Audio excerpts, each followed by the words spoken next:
The Wa, that's not a cheap copy, that's something different. And it's maybe necessary to adapt to China and to use Chinese money and speak the Chinese language. Actually, there are also many other things happening. It is always creative, it's never a one-to-one copy. This exactly is kind of one way of thinking about border identities. So what is the problem of global China and of kind of peripheral identity at the margin of this mega blob that is so-called China?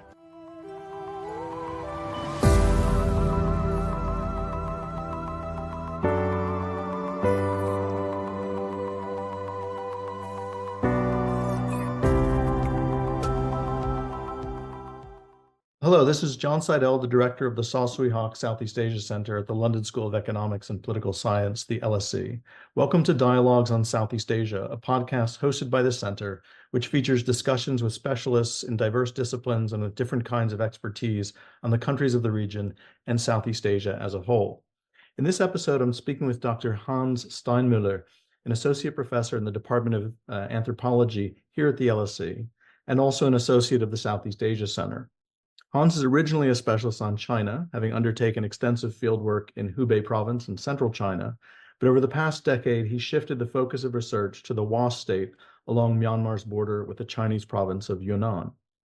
So he brings to Southeast Asian studies a distinctive set of experiences, perspectives, interests, and forms of expertise. Welcome to Dialogues on Southeast Asia, Hans. Hi, John. Hi, Hans. Good to see you.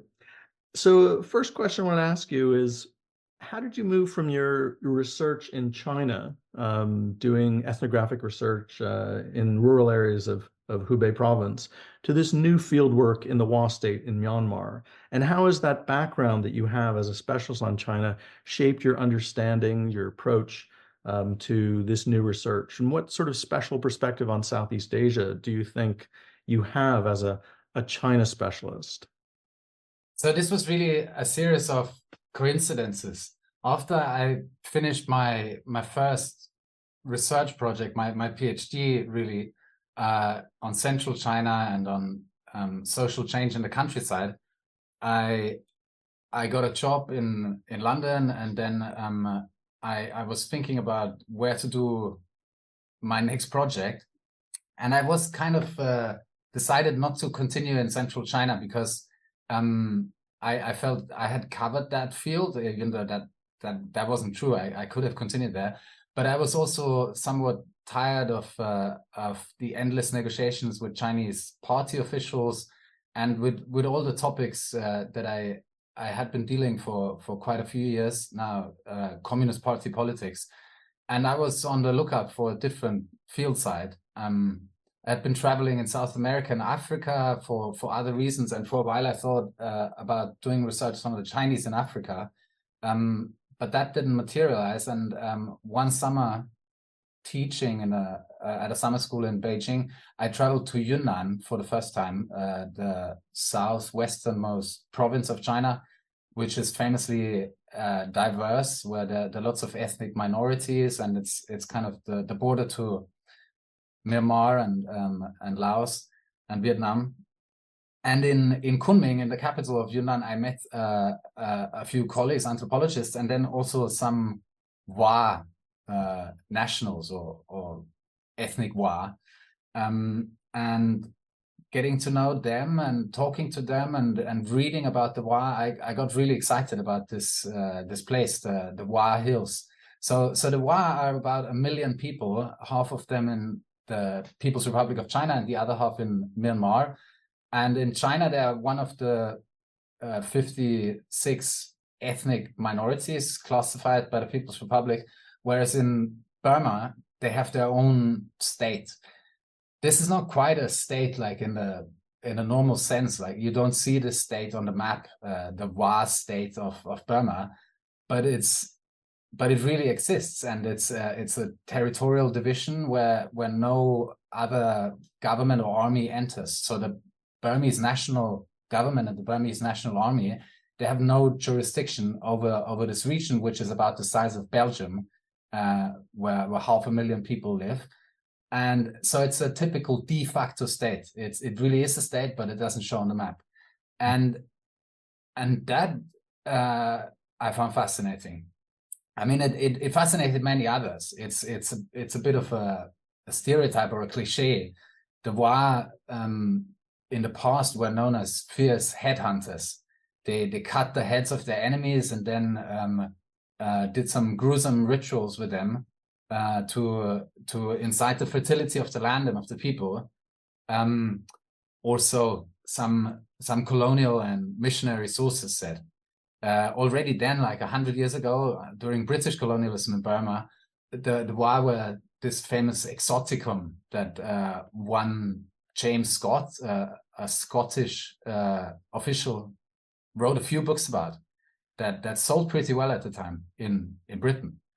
And then wind down 100 years, this is the region really where most of the heroin of the world is produced in the 1980s. So the famed Golden Triangle, which is really not a triangle like three corners, but it's four countries. It's between China, Burma, Laos, and Thailand, where these countries meet.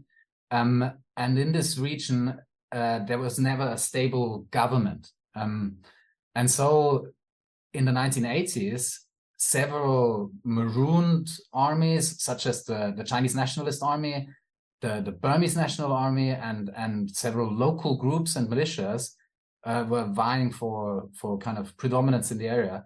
And that was the perfect environment for the drug trade or drug production, the opium that had been produced there for more than 100 years since colonial times.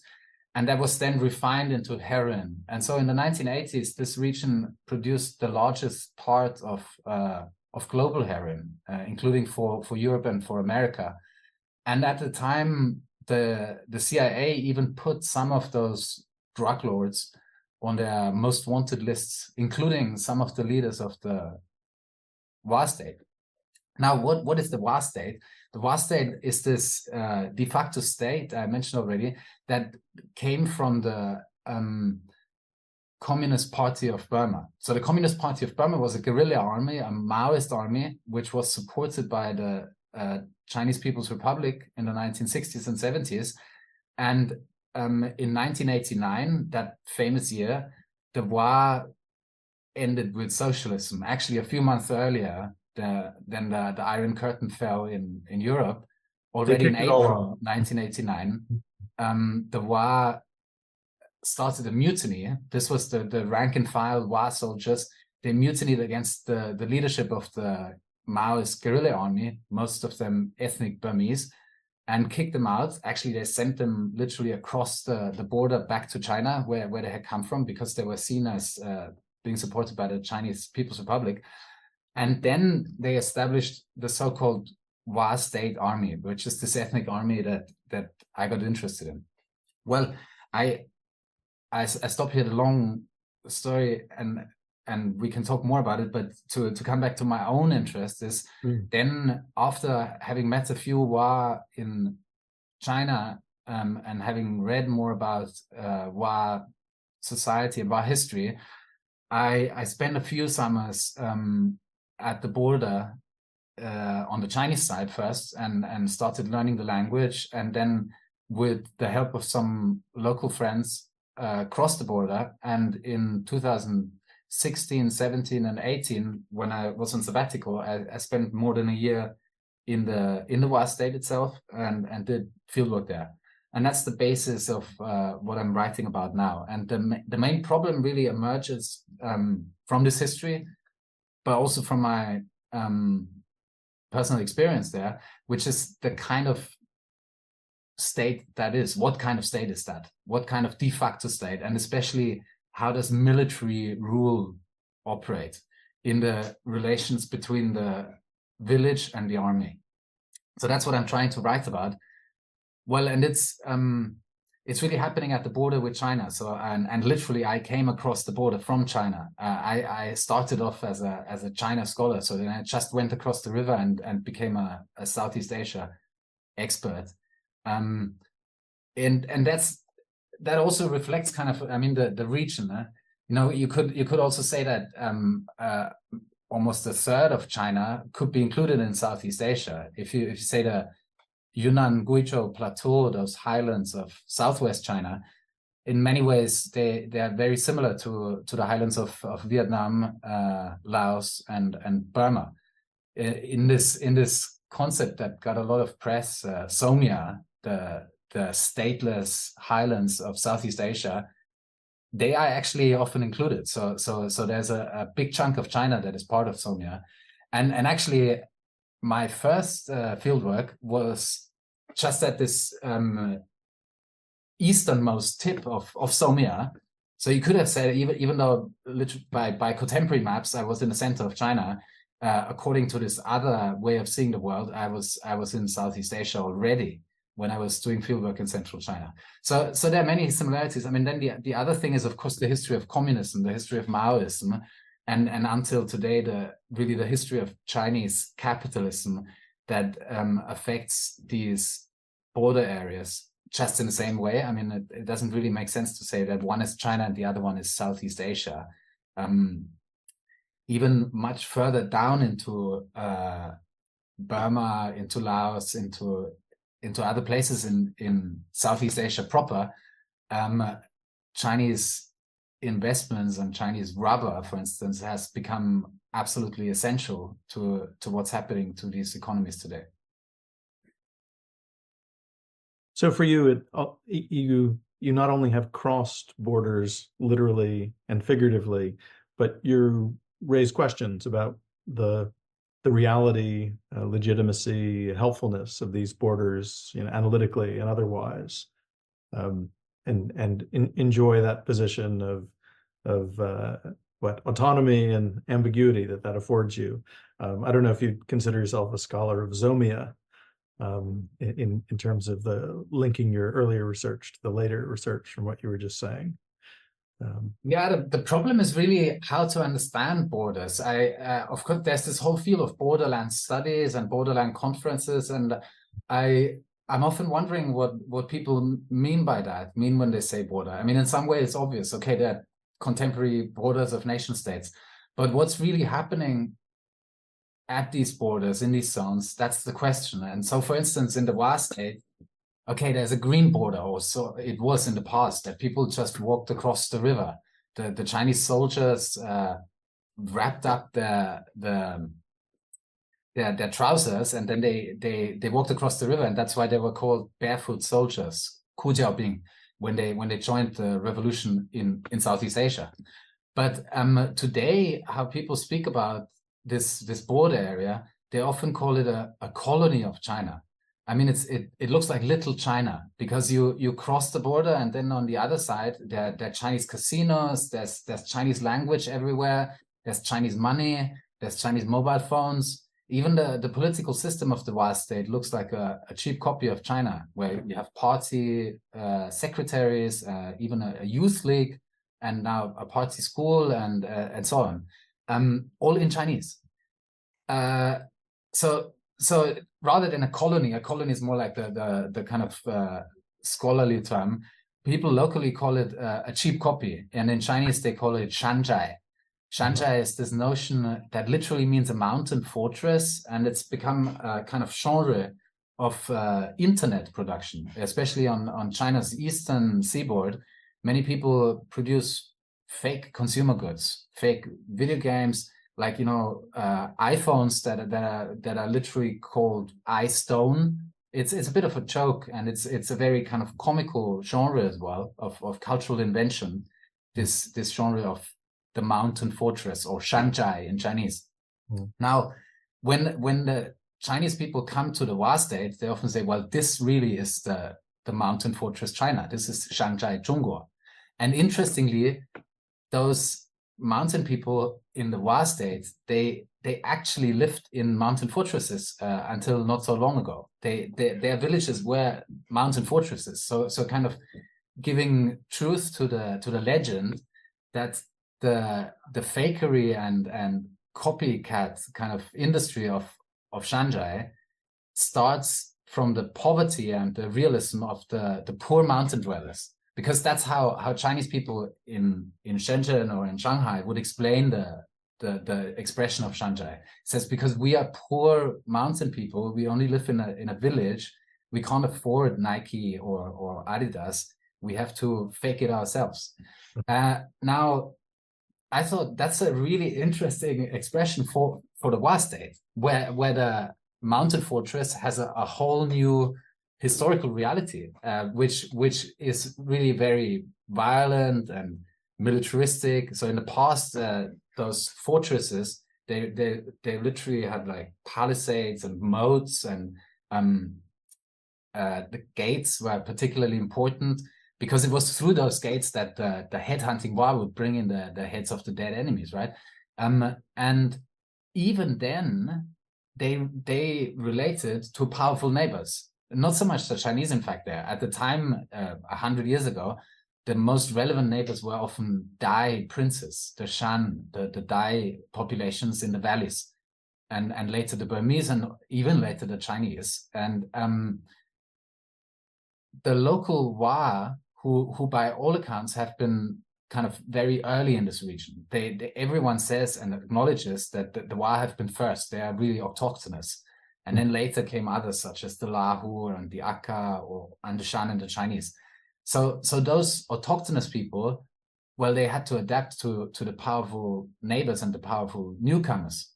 And often they were pretty creative about it, but also pragmatic. And that's exactly what happened with the Shanchai discourse. And I think the Shanchai discourse is a beautiful image of that kind of creative imitation and creative adaptation to Chinese models. Because if the Chinese say this is a cheap copy, the Wa at first might say, okay, yeah, but really, they would say, no, that's not a cheap copy. That's something different, and it's maybe necessary to adapt to China and to use Chinese money and speak the Chinese language, but actually there are also many other things happening.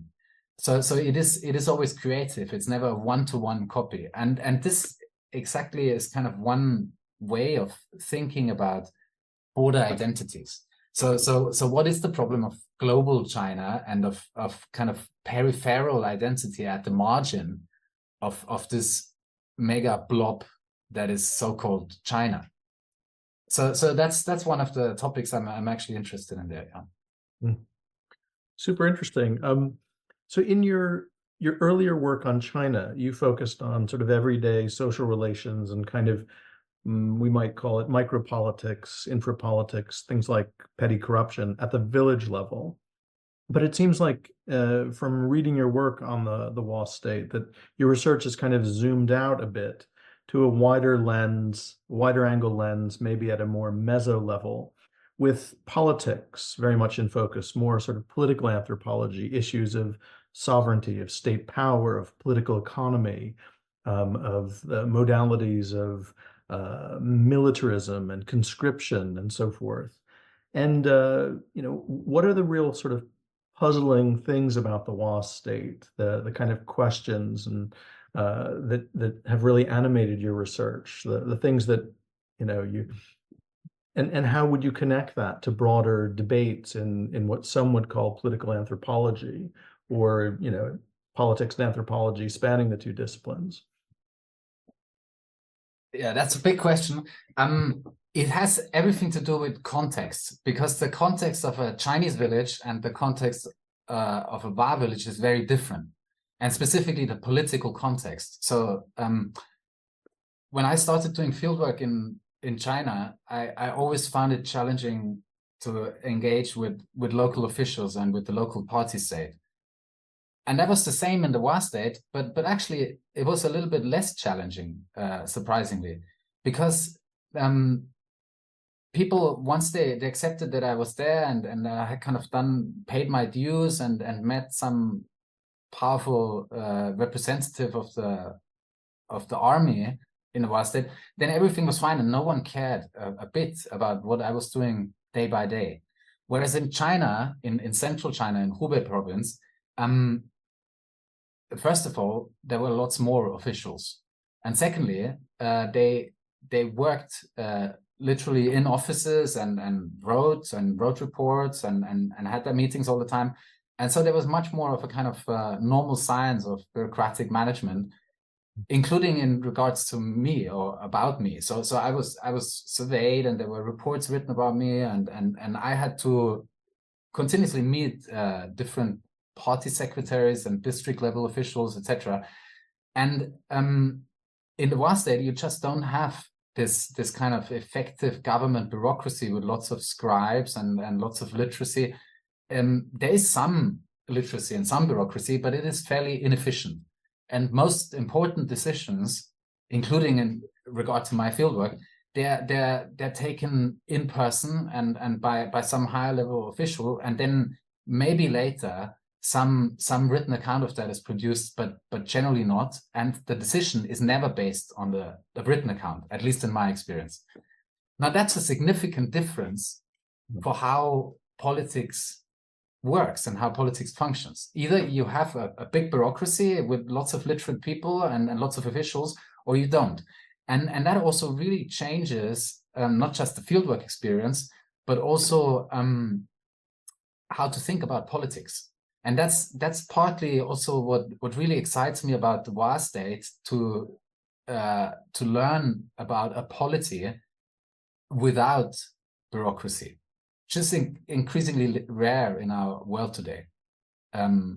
So that's kind of my first observation. And in relation to that, my own topics, they really changed. I mean, in the Chinese environment, I got really interested in complicity. And what do I mean complicity? Complicity is just a way of understanding the difference between this bureaucratic machinery and local practice. So what people say in the government announcements and on TV and in the kind of propaganda events, and what they do at home, that's very different. And people know this. They're very clear about this. I mean, how you speak to an outsider, how you speak to a higher level official, and how you speak to your neighbor, that's different by definition. And it's different, especially when it comes to sensitive topics. So there are many issues in local Chinese society that are actually totally essential to local sociality, like to who we are, how we do things, what makes us believe in this place, etc. Like such as gambling together, getting drunk together, spending time at large funeral events, stuff like that. And those things, exactly those things, they're explicitly connoted as very bad and negative, backwards, in regards to the official discourse, right? You would never admit in the official discourse on the official occasion that you believe in superstition. That's like an oxymoron. You can't say that I believe in superstition. You need to do it kind of as an aside. You need to whisper it away in private. So that's this difference that produces complicity. That's what I call communities of complicity. Now, doesn't that argument fit any kind of nation state? Isn't there always a difference between vernacular and official? Of course, in some way there is, but then it really depends on what kind of state you are dealing with. And so I just mentioned before, in the Wa state, you really don't have an efficient bureaucracy. And that changes the kind of complicities that are evolving there. Actually, my impression was there isn't that much complicity at all in regards to the topics that are most sensitive in China. So, for instance, feudal superstition, religion. In the Wa state, there's some religious policy, but in general, the army doesn't care about these matters. People can do just whatever they want. Whereas there are other things that are, of course, somewhat sensitive locally. Let's say drug production and drug trade, drug consumption. In fact, that's the main reason why people would be caught and put in prison in the Wa state. But the thing that I found remarkable in the way these problems are dealt with in the Wa state is that there's absolutely nothing of kind of regret or moralizing discourse about this. So many high-level officials, just like ordinary people, would talk about the prisons and forced conscription, capturing soldiers, basically like a cat and mouse game.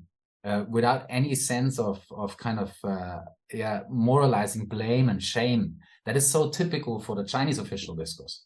Now, why is that? Well, it's because the nation state apparatus of schools and government offices is just way reduced in the Hua state when compared with China.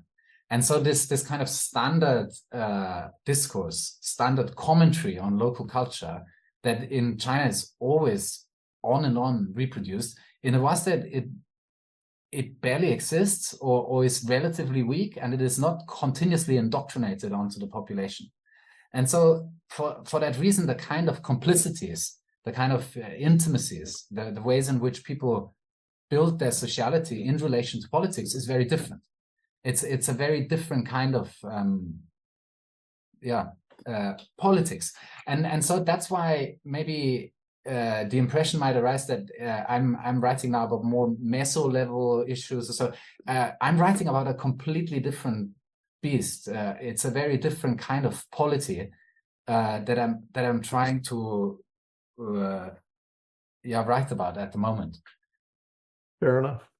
And in that regard, if you think about the general state of knowledge, scholarly and otherwise, about the Hua state, what would you say is, to your mind, already well established, well known, and also crucially well understood?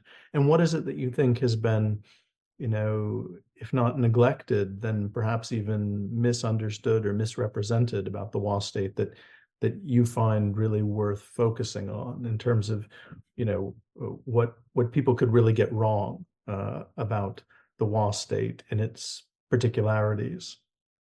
So I mentioned earlier the big stereotypes of the headhunters of the past and the drug lords today, and that's well understood. And there's a kind of a minor literature on this, especially by journalists and political scientists who have written about many aspects of these problems of war and of drugs.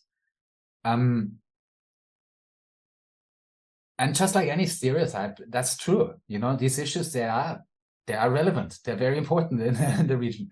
I mean, exactly for the same reason, I was always trying to stay away from those things, stay away from the drugs, from the army battalions.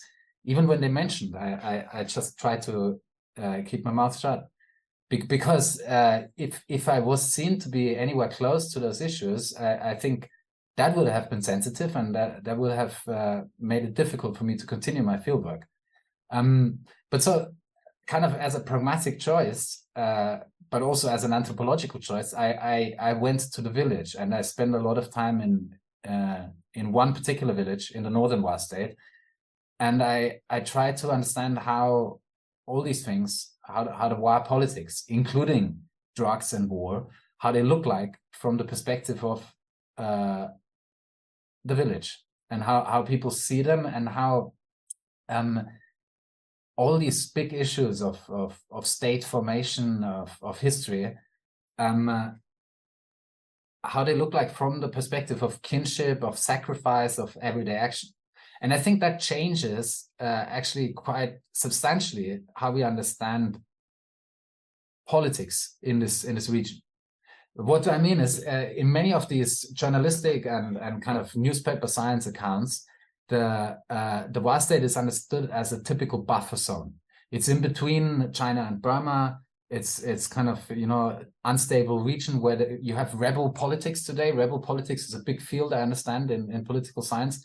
And what they try to understand is how these rebel politics in the de facto state build up a semi kind of welfare regime and manage the problems of protection and war.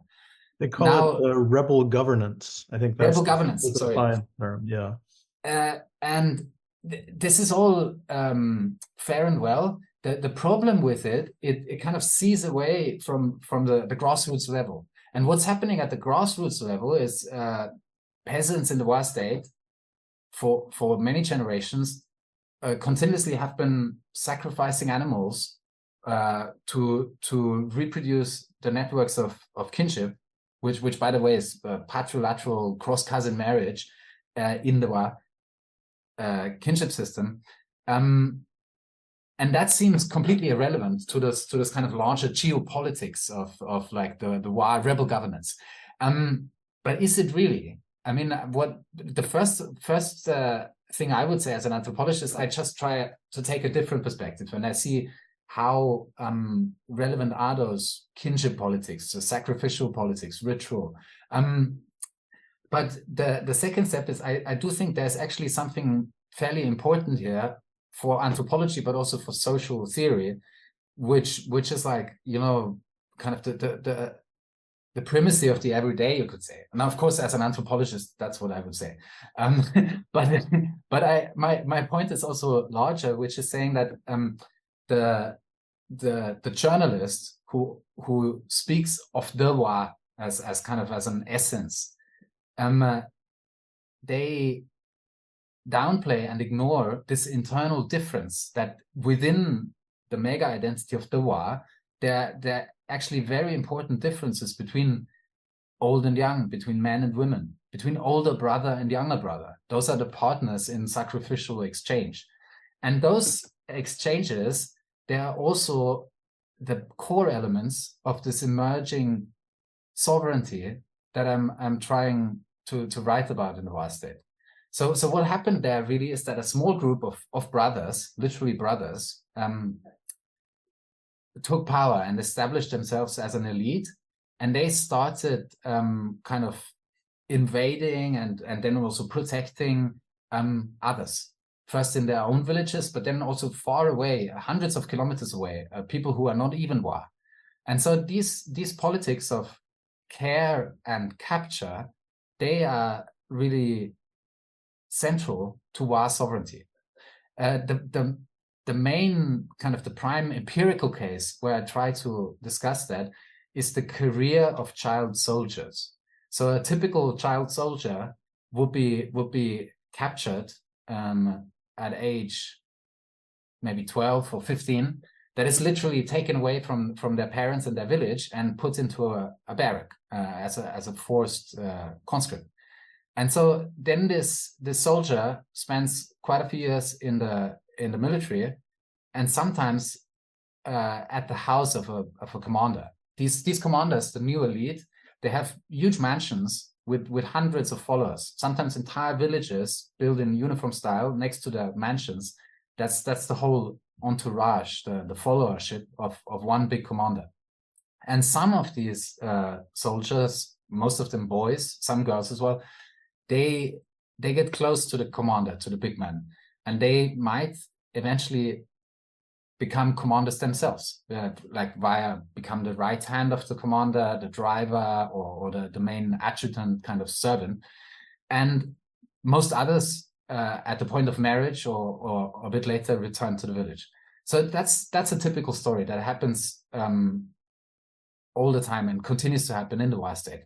But what you have there is really a new dynamic of kinship sacrifice. So this is an artificial production of kinship between the big man and his follower, the master and the slave, the commander and the soldier, where sacrifice plays a huge role. Now in the sacrifice of children's lives for the larger case. And ultimately, all these dynamics are kind of a retranslation of all the dynamics of capture and care. So kinship and sacrifice in the past as well was always including two elements. One, the kind of more nourishing, caring element that, you know, before you slaughter the animal, you have to fatten it, right? And so most animals, they're cared for before they are killed. And that's exactly what happens with the child soldiers today. So that's also the title of the book I'm working on. It's called Capture and Care, on the sovereignty of the Wa state. So the Wa state builds on these forms of Wa cultural social practice in terms of actual state formation and the reproduction of state power. It's kind of parasitic upon or appropriates and draws upon those established forms of social relations and kinship and so forth. Yeah, that's right. I mean, I'm not sure I would say it's parasitic on those forms. It's a continuous transformation of those dynamics of predation and nourishment, or in simple terms, capture and care. Where the example of the child soldiers I just gave is only one. Then there are others in the life of kinship today, as well as in the kind of larger cultural production of the Wa state, which I try to describe as para-nationalism. So why para-nationalism? Because it's kind of the culture of the paramilitary. And the paramilitary is like a semi-military, a kind of military, a wannabe military. And it's just like that with the dilemmas of nationalism for the Wa. Everyone knows that this is not a real nation. They don't have a state, but still they are really obsessed with performing Wa culture and emphasizing Wa unity. But at the same time, this performance is very fragile and often given up. So here too, there's a kind of violent, benevolent dilemma in the cultural production of nationalism. So that's those kind of, in brief, are the chapters of the book I'm working on, the manuscript I'm working on, which goes from the village level to the kind of to the commander soldier military level, and then to the cultural presentation of Wa sovereignty. You mentioned the James Scott of the late 19th century, and then you alluded to James C. Scott, the author of the important book on Zomia. But there's a historical arc across the two of them, within which one could even situate Edmund Leach's account from the mid-20th century, another LSE anthropologist looking at Highland Burma. I'm curious, could you tell us a bit more about the sort of historical moment that you're doing research in terms of the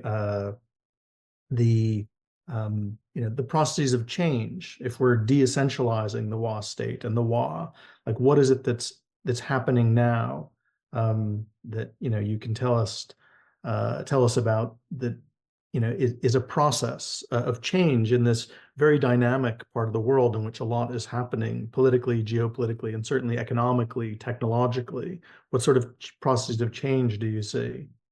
I think perhaps it's our time today in China, in Burma, in the UK, is a time to think again about the limits of growth. I mean, all this talk of the Anthropocene, of energy infrastructure, climate collapse. What else is it than saying this kind of growth, this kind of framework is impossible? It can't continue. We have to kind of change gears. We have to do something different, because otherwise collapse is very near. The next heat wave, the next flood is only happening tomorrow. So there needs to be a rethinking of the kind of standard framework of infrastructure and technology. Now, why do I say this in regards to the Wa and in regards to Somia? I think what is amazing about all this tradition from James Scott, the colonial official, to Edmund Leach, the British anthropologist, and James C. Scott, the American political scientist, is that much of the tradition did not question the framework. So they did not question the kind of technological, infrastructural environment of the argument.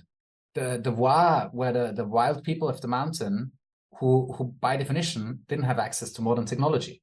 Even though actually Edmund Leach himself was leading the neighbors, the Kachin rifles, into the war against Japan, and basically handed them rifles, right? So he was pretty aware that modern technology, Christianity, the telegraph and so on were already well known in Kachin society, but they never appear in his arguments.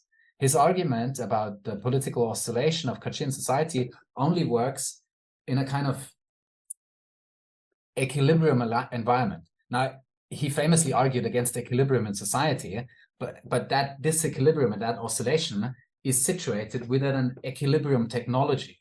So what I mean, technology and infrastructure is, it's always assuming that these people don't have cars, that these people just walk on foot, that they kill the same animals, they are the same kind of, carrying levels of ecology. And this fundamental problem, I mean, we have to rethink today.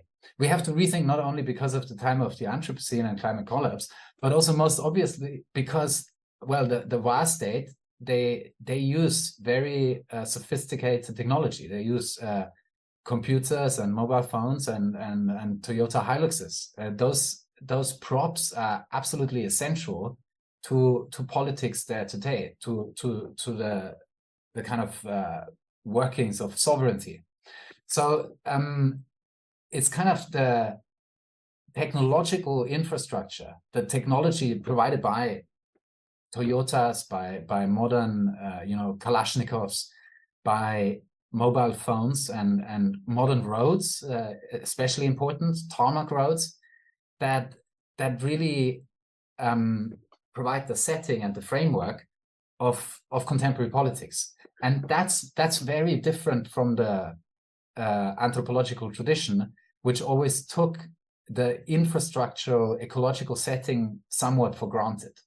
I mean, we could discuss this for a long time, and of course the Marxists at the time, they were problematizing precisely that, ecology. Jonathan Friedman's famous critique of carrying levels and trying to add a kind of materialist aspect to those arguments. My claim is that they didn't go far enough, and it was a very different time. They didn't go far enough in questioning the infrastructural conditioning of politics, and then the way the world looked like in the 1960s was very different from how it looks like today.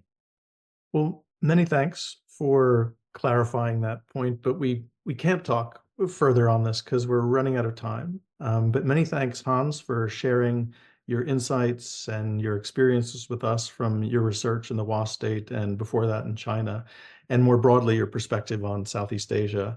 You've been listening to Dialogues on Southeast Asia with me, John Sidel, and Hans Steinmüller, both from the LSE, the Southeast Asia Center. And we've had an interesting discussion with Hans today, and we look forward to further episodes. So keep listening to us in the future. Many thanks. Thanks a lot, John. Pleasure to talk to you today.